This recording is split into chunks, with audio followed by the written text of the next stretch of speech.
Senador Sonny Trillanes at nag-file na po ng kasong libel. Dalawang kaso yan, mabibigat po yan. Ay, mga pa-pride dyan, akala nyo, simple lang yan, mabigat na kaso yan. Criminal case po yan. Pwede kayong makulong ng 10 to 12 years pag napatunayan. Although, sagot niya, maaaring politika lang, ganun ay wala sa korte kung ano ba may ebidensya na pinag-usapan. So, libel and cyber libel, dalawang kaso. Dalawang libelo ang ipinail po ni Trillanes laban sa Duterte supporters. SMNA na naman. Grabe talaga. Roque at iba pa. Ayan po. Hindi nyo napapansin, sunod-sunod na ang mga kaso. Sandali, parinig ko sa inyo ito sinasabi ni Trillanes. Hindi nyo napapansin sunod-sunod ang kaso. Talagang pansin na pansin namin. Yung panggigipit, pansin na pansin namin. Nadulas ka rin, ano? Di ba? Bago ko isa-isahin yung mga kaso, parang lahat na lang ng mga nakapaligid, malapit at kasamahan ni Duterte ay ngayon puro kaso ginaabot. Tamo? Napansin mo. Hindi mo alam kung siya papanig, no? Napansin din niya na lahat daw ng mga nakakunik kay Duterte may kaso. Di alam mo. Alam mo talaga na it's all about Duterte, di ba? Alam mo, nahuhuli ka sa sarili mong bibig, di ba? Ano ba to? Ang hirap. Ang hirap. Yan. Talay. Pati yung mga Chinese national, pati yung mga negosyanteng Chinese na kaibigan, kinasuhan na rin, di ba? Alam mo anong tawag dyan? Ganyan na ganyan nung panahon ni Pinoy. Lahat ng kaibigan, lahat ng nung nakarang administrasyon ni Gloria, kinasuhan. Hindi nyo napansin yun? Ganun na ganun. Ngayong pamahalaan ngayon eh. Pakinggan niyo, madidinig ba niyo ito? Tingnan natin na kung maririnig po niyo itong interview kay Trillanes. Pasig at Davao at yung kanyang mga kaso sa Amerika. So, Duterte, Kibuloy, puro kaso ang inaabot. Ulit-ulit. Diba? Tapos itong mga dating opisyal na malapit kay Duterte, kinasuhan na rin ng ombudsman. Sino yun? Christopher Lau. At saka former secretary Duque ng mga Pinapel. Ngayon, iimbestigahan na rin ng Senado at Kongreso itong mga Duterte tungkol sa di umano'y gentleman agreement. Yun hong dating economic advisor ni dating Pangulong Duterte na si Michael Yang, iimbestigahan na din ng Kongreso. At di umano'y tungkol dun sa drugs at kung ano-ano. Sunod-sunod po yan. Tapos? So, mga DDS vlogger, Duterte supporters, SMNI management, mga angkor at reporter kasama ang mga troll na kinasuhan. Ulit-ulit? Kasama si Roque niya. So, yan po. Ay, ingat kasi kayo, kung banatan yung si Trillanes ng araw, parang wala ng katapusan Hindi palang mama, talagang may pagkasundalo. Ganyan ang style sundalo. Sige lang, banatan yung banatan. Pagdating ng oras, ako naman ang babanat. Hindi ganun na sundalo. Walang ganun. Si Trillanes lang ang ganun. May nakita kang sundalo nagkasampa ng kaso? Si Trillanes lang yun. Pikon yung tao Sa laban yan Kung hindi yan makasabay ng labanan, depensa muna. Then pagka nagkaroon ng pagkakataon, saka siya babanat. Depensa naman. Ganun yan. Defense and offense, di ba? Ganun mga yan ang training ng sundalo So, ang ginawa pala ni Trillanes, lahat ng mga banat sa kanya, hindi niya sinabayan. Tinanggap, nag-relax lang siya. Ngayon, hawak na niya ang lahat ng mga ebidensya at magpapatunay na siya binugbog nang wala sa lugar, kaya kanyang binalikan na. Yan ang offensive na yun na ginagawa. Talagang sundalo.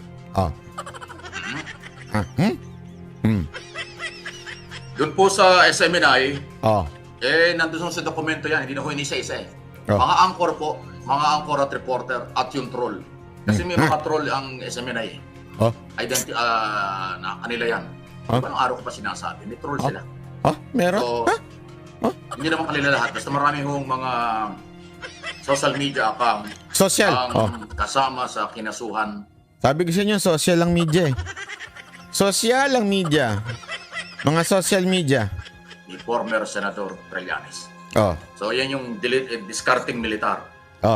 Discarding. Offensive sila. Discarding militar daw ang magdemanda. Agoy, Mike Abe. Agoy. Sige nga, magbigay ka pa ng example na ganyan, na militar, na nagdemanda. Agoy. Pag medyo matindi ang kalaban, stop muna. Then pabayaan atakihin sila ng atakihin. Oh. Inipon yung ebidensya, inipon yung pagpapatunay. Oh. Ngayong panahon na, umatake naman si Trillanes. Yari kayo ngayon. Ari. Yan ang rule of law. Okay. Lolo. Libel, cyber, libel. Grabe, paulit-ulit, oh. Para lang humaba yung live niya. Wala man lang maibigay na reaksyon na maayos. Bira. At matitindi po yan. Oh. 10 to 12 years nga makukulong yan. Oh, ha? Kahon na patunayan. Oh. Kasi sinasabi nila, paulit-ulit noon, Paulit-ulit. ibinenta ni Trillanes ang West Philippine Sea, Ay! Scarborough at kung ano-ano. Wala kaming sinabing ibinenta. Hindi naman kanya yan, eh. Paano ibibenta? Ang bira ka naman, oh. Rule of law. Piling attorney, sabi ng isa, oh. Ha? Tangin yan ang bintang nila. Ay, hindi naman totoo. Oh. Ha? Hindi naman pala totoo. Ayan, libel nga talaga. At saka yung mga Oh. banat na mga troll. Ayan. Oh. Ingat po kayo, ha? Ha? Hindi ho napaharap kayo sa microphone. Akala nyo, kayo na yung Diyos. Oh. Ha? Naharap kayo sa microphone. Akala nyo, anak kayo ng Diyos. Oh. Ha? Hindi naman pala. Ayan. Oh. Anong inaabot nyo ngayon? Oh. Ano? So itong SMNI, grabe nang inaabot ito ngayon. Wala na nga silang broadcast kasi indefinite yung suspension nila Oh. na pinataw ng National Telecommunication. Oh. Nirevoke na nga ng Kongreso yung kanyang prangkisa. Ano na? 284 ang bumoto ng Boss? pag-revoke yan. Nakabinbil na ngayon sa Senado. Tapos si Kibuloy ay nagtatago, wanted na nga. Saka yung kanyang kasamahan dahil sa mga kaso at mga warrant of arrest, court order na kanyang tinataguan. Oh. At ngayon panibagong kaso. Eh? Ha? Oh. Oh. Yung kanyang mga kasamahan niyan at official, reporter at anchor. So, public document naman yan. Makikita nyo sa prosecutor's office kung sino-sino mga kinasuhan. Ulit-ulit? Ito na ako isa-isahin, sisikat pa yung mga yan eh. Basta yan po yung mga DDS, SMNI, Atty. Roque, at maraming iba pa. Ang sabay-sabay na kinasuhan kahapon before Office of the Prosecutor, Quezon City, Hall of Justice. Ayun. Oh, yun. Oh, yan. Oh. Kala nyo kasi, ganun-ganun lang eh. Kala nyo. Po, ingat tayo. Ingat. Ang 10 to 12 years. regular na law tungkol sa libel, buhay na buhay yan. At ang matapang at active na active ngayon, cyber libel. Libel. Ha? Talagang social media. Ang Social tungkol media. dyan. Yan po yung kinakaharap. Okay? Ha? So, banat kasi kayo ng banat. Akala nyo kasi kayo nakaranda. Yung iba dyan, kung bumanat, akala mo dalawang buhay. Ha? Yung iba dyan, kung bumanat, akala mo anak ng Diyos. Yung iba dyan, kung bumanat, akala mo wala nang katapusan yung kanilang Panginoon. Kanilang puon. May tapos na. O, yari ka na yun. So, lahat kayo may kaso. Sasabihin na naman ng mga yan, harassment na naman. Hindi harassment yan. Walang kinalaman ng gobyerno sa ginawa ni Trillanes. Si Trillanes ay private citizen na. Wala siyang kaugnayan sa gobyerno. Maaaring sumusuporta lang sa mga policy ng gobyerno. Okay lang yun. Lahat naman tayo entitled doon. Pero yung connection sa gobyerno, wala na. Dahil siya ay private citizen. Kaya baka ibintang nitong mga DDS na walang ginawa yan, mga yan, kundi magbintang ng magbintang eh. Di ka kasi nakikinig eh. Diba? Unang araw pa lang ng demanda, sinabi ko na wala namang kinalaman si Marcos dyan eh. Nagmamagaling ka na naman kasi. Sabi ba nito isa, ad hominem ka banat ba? Hindi ako ad hominem. Sinasabi ko nga nagmamagaling siya, di ba? Bakit? Hindi niya alam eh. Nagko-komento siya ng hindi niya alam yung sinasabi niya. Hindi niya alam na sinabi ko na pagsimulang araw pa lang, walang kinalaman si Marcos dito. Bakit? Hindi naman siya papansinin ni Marcos eh. Irrelevant naman si Trillanes eh. Nag-iingay lang yan para sa sarili niya. Paano naging ad hominem yun? Di ba? Bakit? Ang may karapatan lang ba ay si Mike Abe? Ba't hindi ako pwede? Pwede man ako Bakit siya lang? Laging sasabihin, naharas ng gobyerno, pati yung mga rally nila, kahit kasalanan at ang may responsibilidad dyan, mga mayor, sinisisi yung Malacanang. Ito kaso, sasabihin, gobyerno naman, harassment na naman ito, malayang pamamahayag, sinikikil, kalokohan lahat yan. Yan ang inyong palusot. Inuulit ko, kahit sino pwedeng mag-file ng kaso kapag kaho kanyang sapin. At private citizen yan, si Trillanes. There is nothing new with what he is saying. Parang alam na ng tao yan eh. Kahit sino pwede magdemanda. Cyber libel, 10 to 12 years. Di ba? Malupit yan. Yan ang diskarte ng mga sundalo. Tanungin ko kayo. Mga kababayan. Ganito ang 30 years ng nasa broadcasting. I know my job. Ganyan na yun. 30 years na yan, ha?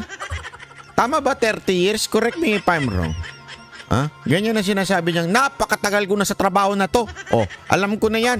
I know my job. Yan ang 30 years. Ganyan magsalita. Paulit-ulit. There is nothing new. Hindi, kasi dapat pag nagsalita ka, may mapupulot sa'yo yung nakikinig sa'yo.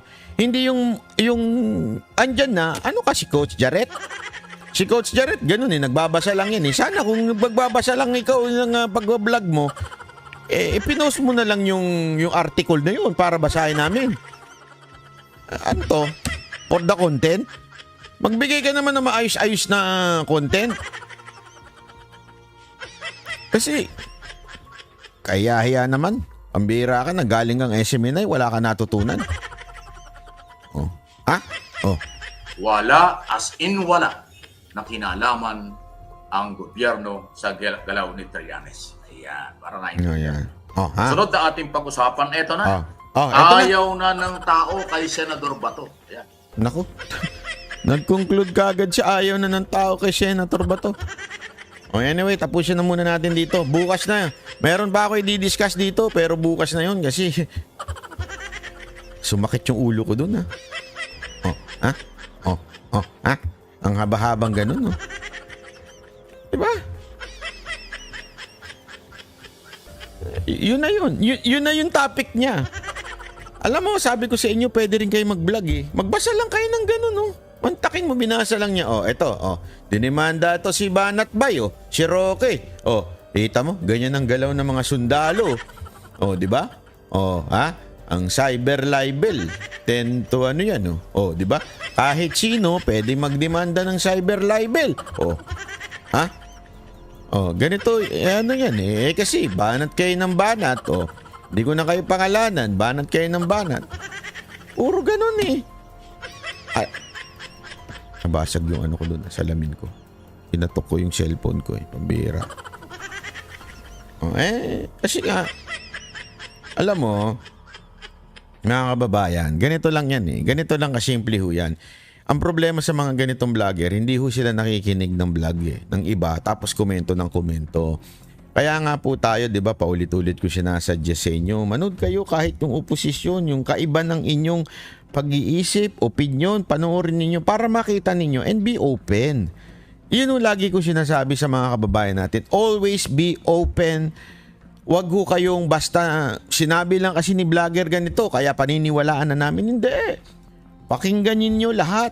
From the opposite side, from the anti-Duterte, anti-Marcos, pro-Duterte, pakinggan ninyo. Then, open your mind. And that's the time you decide ano ba sa tingin ko yung tama. Hindi ba? Buksan natin ang ating pag-iisip. Huwag ho tayong basta-basta tanggap lang ng tanggap. Kaya nga ako, lagi ko sinasabi sa inyo, di ba? Pagka meron akong kinikwento, ito opinion ko. Ito yung sinasabi ng iba. Ito, ganito. Kaya lang, sa tingin ko, mali yan kasi ito yung dahilan. Di ba? I justify why my opinion is ganito. Dina-justify ko. Yung iba sa inyo, nadidisappoint ka, nagagalit pa Tapos mawawala mga ilang araw. Tapos babalik din naman. Tama mali.